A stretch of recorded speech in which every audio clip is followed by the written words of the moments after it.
Sevgili takipçilerim, kıymetli dostlar, hepsinden var YouTube kanalıma hoş geldiniz.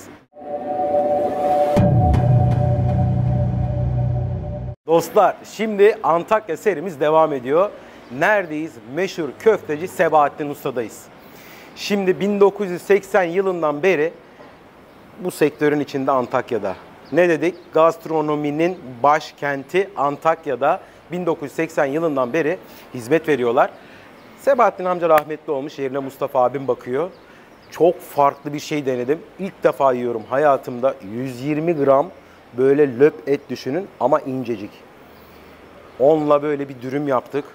Abi sanat eseri çıktı ya. Yok böyle bir şey. Mustafa abi adını koymuş 6 yıldır. O da burada kendi kendine işlerini götürmeye çalışıyor. Mükemmel lezzet yaptık. Detaylar nerede? Videoda. O zaman buyurun. Mustafa Ustam, selamünaleyküm. Aleykümselam. Ne var ne yok, nasılsın? Teşekkür ederiz. Bu nedir abi? Şimdi seni tesadüfen yolda gördüm. Evet. Büftek, pirzola, ne bunun adı abi? Abi bu normalde pirzola dürüm. Bu yıllardan beri alışılagelmiş Hatay'ımızın ender nadide yemeklerinden biri. Normalde bunu pek yapan yok. Önceden Evet.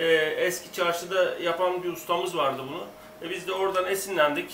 Kendimiz de bunu yapmaya başladık. Beraberinde. Gördüğünüz gibi etimiz 120 gram. Tamam. Bir biftektir bu. Tamamen dövülmüş şekilde. Bunu biz kasaptan aldıktan sonra bu şekilde ızgarada yapmaya başlıyoruz. Hafif tereyağımızla bunu bu şekilde yağlıyoruz. Tamam, şimdi bu dondurulmuştu. İnce Evet. inceydi. Gördüm ben bunu. Evet. Ondan sonra bunu aldık. Böyle tereyağladık. Evet. Tuzluyorsun. Tuzluyoruz. Bu saf et değil mi? Tabii, Herhangi saf. bir baharat vesaire hiçbir şey yok Hiçbir burada. şey yok. Bu gördüğünüz gibi saf et dövülmüş şekilde 120 gram saf etimizi biz kendimiz terbiyeliyoruz. Burada hafif tuzla. Tuzdan başka şu an Başka hiçbir şey girmiyoruz. Etin tadı tam olarak gelsin diye. Sonrasında ızgaramızı atıyoruz. Şimdi bu baba mesleği mi Mustafa Evet, abi? baba mesleği. 40 yıllık bizim baba mesleği. Daha önce yerimiz çarşıdaydı. Tamam. Köfte üzerine daha sonra babadan bize kalan bir miras. Baba hayatta mı? Baba 5 yıl oldu babamızı kaybedeli. Allah rahmet eylesin. Biz şu anda Allah razı olsun. Mekanı Cümlemizin, cennet olsun inşallah. Geçmişine rahmetli olsun. Şimdi burada da böyle yeşilliklerini Tabii, görüyorum. Yeşilliklerini Bunlarla da taze kıyıyoruz. heh, Hemen. dürümün arasına. Tabii ki. Peki şimdi Mustafa abi servis de yapıyorum dedin. Tabii. Servis isteseydim de 120 gram olacaktı. Tabii, Doğru tabii. mudur? Serviste de aynı şekilde ızgaramızda ürünümüz pişmeye başladı. Yanına bu şekilde biberimiz var, domatesimiz var. Arkasında pişiriyoruz. Onlar da Onlar orada da pişiyor. Normalde aslında bu köfte tezgahı mı diyeyim? Tabii. Antakya'ya özgü köftenin tezgahı. Köfte tezgahı. Yalnız bizde ilaveten bunun yanında sucuk dürüm de var. Sucuk dürüm de kasap sucuğuyla yapıyoruz onu da. Tamam. Onunla da ilgili şeyimiz var. Kasap sucuğunu da tek biz yapıyoruz. Tamamen orijinal kasap sucuğu. Market veya herhangi bir marka değil. Anladım. Kendi Peki üretimimiz. kendi üretiminiz. Evet. Şimdi çatırdamaya da başladı ama biberden geliyor sanırım bu ses. Evet, Doğru mu? Doğrudur. Şimdi peki şunu soracağım. Burası kaçla kaç arası hizmet verir? Sabahları saat 9 ile 24 arasında hizmet vermekteyiz. Her gün açık mıdır? Her gün açık. Tamam. İşletmemizin adı ne? Köfteci Sebahattin Usta. Köfteci Sebahattin Evet. Usta. Sebahattin rahmetli babamızın adı. Evet, doğrudur. Benim adım Mustafa. Babadan kalma. Şöyle Ekmeğimizi böyle. Bu tek ekmek olsun. Hah, böyle az ekmekli olsun benimki. Baharat, nane girdiniz. Pul kekik. biber. Ha, kekik miydi o? Kekik tabii. Kekik. Bu, Tek ekmek olursa iyi olur tamam, ustacığım. peki. Yine yağlıyorsun. Tabii ki.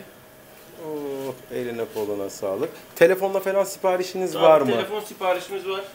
Alalım numara aklınızdaysa. 0532 488 23 14. Buradan sipariş verebiliyorlar. Tabii ki. Bunu da sürekli böyle... Evet, bu arada kekikmiş. Evet. Kokusu geldi şimdi. Ama çok ilginç bir stilmiş ya. Bak, garibime gitti. Evet. Şimdi sen de soğan salatamızı da hazırladın böyle. Soğan salatamızı da yapıyoruz. Oo. Bu bizde her müşteriye özel olarak hazırlanıyor. Önceden Yapılmış değil. hazırlamıyoruz. Belli, tezgahından belli. Erimiş artık orası Mustafa abi. O şöyle bir kaldırsan onu bir göreyim ya. Şöyle. Etimiz Oy pişiyor. Yağları damlıyor. Oy süper ya. O yağlar da zaten aşağıya Aynen. damlıyor. Aynen. Yağlar boşa gitmiyor. Tabii. Eline koluna sağlık. Yağımız bu şekilde Tereyağını oraya tabii akıtıyorsun ki. sıcak sıcak Aynen. kalsın diye. Tabii Mantıklı. ki. Babadan kalma. Bizde hiçbir değişiklik yok. Babadan ne öğrendiysek aynı şekilde devam ediyoruz. Eline koluna sağlık. Tek misin abi? Tekim, bir de işte servis elemanım var. He, anladım. Onunla Anladım. beraber çalışıyoruz. Anladım. Nane de koydum böyle bizim soğan salatamıza. Tabii. Naneyi çok seviyorum ben Mustafa abi ya. Nane her zaman Değil mi? güzeldir. Böyle Tamam. güzel reha veriyor. Benim çok hoşuma gidiyor. O yüzden böyle nanesi bol Aroması olsun. Hah, güzel. Her Aynen. nane. Bu da bize babadan öğrettiği, babadan kalma bir meslek. maşallah. Elin, yüzün, ayağın tertemiz. Abi Allah senin gönlüne göre versin Teşekkür böyle. ederim. Şöyle eti de bir tekrar çekeyim. Of. Harika bir görüntü var orada. Ben eti seviyorum Mustafa abi. Et güzel. yiyeceksin ya. Et işlendiği zaman daha güzel. Değil mi? Usta ellerde işlendiği zaman her zaman daha güzel. Şimdi bu ne etidir? Bu dana eti. Danadan fitil dediğimiz veya işte tranş dediğimiz bölgeden alınmış bir et. Bu bir danada zaten ortalama 2-2,5 kilo en fazla çıkan bir et. Biz bunu alıyoruz. Eti 120 gram yapıyoruz. Bu eti daha sonrasında işleyip müşterilerimize ve dostlarımıza sunuyoruz. Şimdi Antakya'da bu salataya zerzavat diyorlar. Evet, Doğru mu? Doğrudur. Bizde bildiğin soğan salatası denir abi buna. Aynen. Böyle köfte gibi ince ince kıyıyorsun. Sonra tekrardan dilimliyoruz bunları. Ha. Bir nevi yaprak döner gibi ama bunda kıyma yoktur. En önemli özelliği Evet, kıymanın değil mi? olmaması.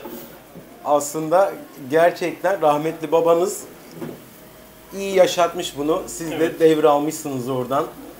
Elinize Allah kolunuza rahmet sağlık. eylesin. Mekanı Bize cennet olsun Allah tekrardan. razı olsun. Hafif tekrardan üstüne Yağlıyorsun yağlıyoruz böyle. son olarak. Allah Allah. Mükemmel bir şey ya. Sonrasında sunum tabağımız var. Burada Evet.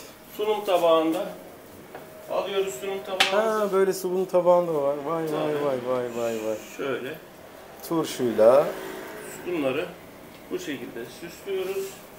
Yanında taşlandırıyorsun bunu böyle. abi. Şimdi bizim yediğimiz dürüm değil, dürüm. Dürüm. Ha dürümde de böyle sunum tabağına koyuyorsun Tabii, Mustafa abi. Dürümde de sunum tabağımız var. Yanına nanesi. Bizde sunum olarak diğer meslektaşlarımızdan farklı olarak sunumumuz daha farklı. Biz Ama ne güzel, ne köfteye güzel. de bu sunumu hazırlıyoruz. Her isteyen müşterimizde sunumumuz aynı. Eline koluna sağlık. Biberimizi de yanına bu şekilde koyuyoruz. Samandağ biberim Tabii. abi. Hoplatmasın ha bizi. Acı mı? Vallahi biraz acı. Değil mi? Dikkat edelim o yüzden. Şu şekilde. Bizi uçuracaksın yoksa. Oh bak ya. Pişmiş domateslerimiz de hazır. Aman elini yakma Mustafa abim. Of dumanı üstünde ya. Zevkle yapıyorsun. Tabii. En önemlisi sanatta zevk. Zevkle Yani, yapıyorsun. Maşallah. Severek yaptığınız her işte Başarılı olursun başarılı değil mi? olursunuz. Başarılı olursun. Aynen öyle. Sanırım hazır mı? Evet. Allah Allah. Bak bak bak görüntüye bak ya. Şu şekilde. Öf. Öf. Dostlar şu güzelliğe bakar mısınız ya? Ha şimdi arasına domates de giriyorum. Benim aklım al pişmiş domatesi böyle. Allah Allah. Kabuğu da otomatikman soyuldu zaten. Aynen. Şöyle. Olay. Ah sos da geldi. Of. Çok az. Tekrar Yağımızdan yağ atıyoruz. geldi. Tabii. Burada, Allah Allah. Karabiberimiz var. Çok az atıyoruz. Aroma versin. Tamam ete yakışır abi. Tabii. Ete yakışır. Biraz tuz. Bu da kendi orijinal summağımız. Ondan Of. da az atıyoruz. Şu şekilde kapatıyoruz. Of. Bunu sardıktan sonra son olarak son sıcaklığı yakalamak için Bir daha böyle bir orada Tabii. çeviriyorsun bunu. ocağımızı açıyoruz. Abi ama cozurdamaya başladı, Tabii. biliyor musun Mustafa abi? Üf üf üf üf üf. İyi ki denk geldim. İyi ki siz de hoş geldiniz. İyi ki denk geldim. Bak daha tadına bakmadan heyecanlandım şu an. Hoş Yani geldiniz. Mustafa abi eline koluna sağlık şimdiden. Afiyetler olsun. Ekmeğe leopar desenini vermeye çalışıyoruz şu an Evet. anladığım kadarıyla. Tabii. İşte Sunum çok önemli. Önce göze hitap edeceğiz, sonra mideye. değil mi? Tabii ki. En önemli durum sunumdur. Sunum kişiyi her zaman cezbeder. Aynen öyle Mustafa abi. Bizim için gelen müşterilerimiz, dostlarımız, bizi tercih eden herkes bizim için çok değerlidir. Sizler de öylesiniz. Sayenizde aç kalmıyoruz. Hoş geldiniz. Olay tam da budur. Mustafa abi eline koluna sağlık. Hoş geldiniz. Afiyetler olsun. Eline koluna sağlık Mustafa Böyle abi. son sosumuzu koyuyoruz. Oo, Son damla yağımızı koyuyoruz. üf. Bu şekilde. Allah Allah. Eline koluna sağlık abim benim. Afiyetler olsun. Dostlar şu görüntü yeter ya. Bak ya, bak bak bak bak. Mustafa abi bir şaheser yarattın resmen. Çıkarttın burada. Abi şimdi nasıl yiyeyim ben bu güzelliği ya? Ben bu güzelliği Afiyetler nasıl olsun. yiyeceğim şimdi ya? Afiyetler olsun. Allah Allah. Yok böyle bir şey. Eline Hoş koluna gelmişsiniz. sağlık. Şimdi ben o Afiyetler zaman olsun. ona gömmeye geçiyorum abicim. Aha geldik neye? Cafcaf diyelim. En cafcaflı yere. Dostlar bu bir sanat eseri. Bu bambaşka bir şey ya. Ben var ya heyecanlanıyorum abi.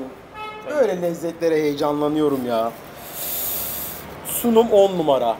Şimdi Mustafa abinin anlatmasına göre köfteyi de yiyecek olsaydım yine aynı şekilde Aynı sunumumuz. bir ete bak bakalım şöyle nasılmış. Şimdi dostlar. Şimdi besmelemi çekip et güzel değil mi lokum ya. Ben gördüm oğlum eti. Mustafa amcan gösterdi. Bismillahirrahmanirrahim.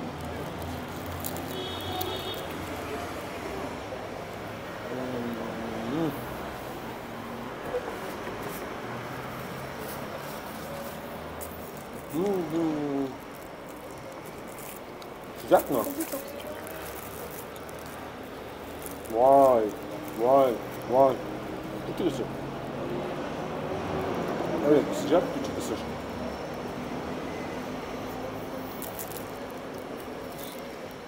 Muhakkak deneyin. Bak ben şimdi bir itirafta bulunacağım. Tamam bak abi geldim köftenizi de yedim. Yani Antakya köftesini yedim. Bu arada ekmeğin dağıldığına bakmayın. Tek ekmek yaptığımız Tabii, için böyle. tabii. Normalde bu kadar dağılmaz. Daha. Biraz soğusun. Şimdi tamam hepsinin yeri ayrı. Ama bana köfte mi bu mu mesela? Favori. Tek Böyle bir şey yok ya. olmasından kaynaklı ve Evet, ekmeğimizin iyi derecede kızarmasından dolayı Bu normal. Bu Normal. olabilecek bir şey. Babacığım hala sıcak. Biraz soğusun. Ağzını yakmandan korkuyorum. Lütfen 2 dakika bekle. Dayanamadın değil mi? Sen de dayanamadın. Biliyor. İşini biliyor. Al bakalım. bu arada sizin kanalınızın Adı hepsinden var YouTube kanalı Mustafa hepsinden abi. var YouTube kanalı. Şimdi bakın bu soru bile ne kadar ilginç oldu değil mi? Kanalımızda her şey spontane gelişiyor. Evet. Tesadüfen yolda gördük. Aynen. Hiç temizlik falan da yapmadık. Çünkü Yok. zaten temizlik. Direkt daldık tezgaha. Dedim ki abi böyle böyle çekeceğim. Hoş geldiniz. Her daim bekleriz. Bizim için misafirler ve gelen dostlar her zaman kıymetlidir. Yani İyi ki tesadüfen karşılaştık, tanıştığımıza biz de memnun olduk. ben Antakya'ya geldiğimde eğer sana uğramadan dönersem yok ya. Hoş gelirsiniz. Mükemmel bir lezzet. Şimdi abi 120 gram et var dedik. Evet, doğrudur. Ve dananın önemli bir Evet. kısmından bahsettin et olarak. En önemli noktası çok yumuşak olması. Ve de bunu işleyip sunduğumuz zaman müşterilerimiz bu konuda her zaman memnun ve bizi takdir ediyor. Çünkü etimiz çok yumuşaktır. Şimdi- Dönerden diğer tarafta dönerden farklı yanı Sade kırmızı et olması. İçinde herhangi bir kıyma ürününün olmaması. Kırmızı et. Hayır, bekle. Şimdi içine kekik çok yapışmış. Evet. Naneyi zaten sevdiğimizi söylemiştik. Evet. Soğan salatasıyla tamamen bir bütün olmuş. Gerçekten ben takdir ettim. Abi şimdi böyle bir lezzetin fiyatı ne kadar? Böyle bir lezzetin fiyatı 32 TL. 32 TL. Evet. Gayet güzel. Gayet güzel. Zaten 120 gram et var dedik Evet. içinde. Tabii. Mükemmel ya. Ben bilmiyorum. Hatta bak belli yani biz şu an Taha'dan yemesinden videoyu çekemedik bile yani. Afiyet. Ama hakikaten elim ayağım titredi. Böyle bir lezzet yok. Bunu da sevgili eşim, kameramanım sana ayırıyorum. Muhakkak bu lezzetin tadına bakman lazım. Afiyetler olsun. Dostlar, yolunuz Antakya'ya düştüğünde ne yapacaklar? Köfteci Sabahattin ustaya muhakkak uğrayacaklar. Uğrayacaklar değil Evet. mi? Her daim dışarıdan gelen müşterilerimizi de, dostlarımızı da bekleriz. Yani yerimiz Vali Göbeği karşısı Şok Market yanındadır hemen. Köfte isteseydim ne kadardı? Köfte isteseydiniz 24 TL'ydi. 24 TL. Evet. Onda kaç gram var? Onda da 80 gram etimiz Tamam. mevcut. Evet. Antakya'da, Hatay'da o köftenin bu gramajı ideal olmuş artık Tabii, zaten. tabii. Biz de Adana'daki dürüm gibi tablacılarda biliyorsunuz dostlar dürüm yaptırdığımızda 80 ila 100 gram arasında evet, değişiyor aynen. bizde de. Ama 120 gramla 32 TL'ye Tabii. gerçekten mükemmel bir lezzet. Ya sunum zaten başarılı. Emek var. Eline koluna sağlık Mustafa abi. Hoş gelmişsiniz. Afiyetler olsun. Mükemmel Her lezzet daim dostlar. Bütün dostlarımızı bekleriz. Dostlar. Bizlere de bu konuda destek olan abime çok teşekkür ederiz. Estağfurullah. Ne Hoş demek. gelmiş, safa gelmiş. İyi ki tesadüf de olsa tanışmışız. Süper oldu. Bu arada videoyu bitirmeden tost çeşitlerimiz var, köfte çeşitlerimiz var. Tabii sucuk çeşitlerimiz Sucuk var. çeşitlerimiz Kasap var. sucuğuyla sucuk dürümümüz var. Aynı şekilde ilaveten bizde tavuk pirzola da var. Tavuk pirzola da Tavuk var. pirzolamız da var. Tavuk pirzola da kaç gram var? Tavuk pirzolamız 150 gram.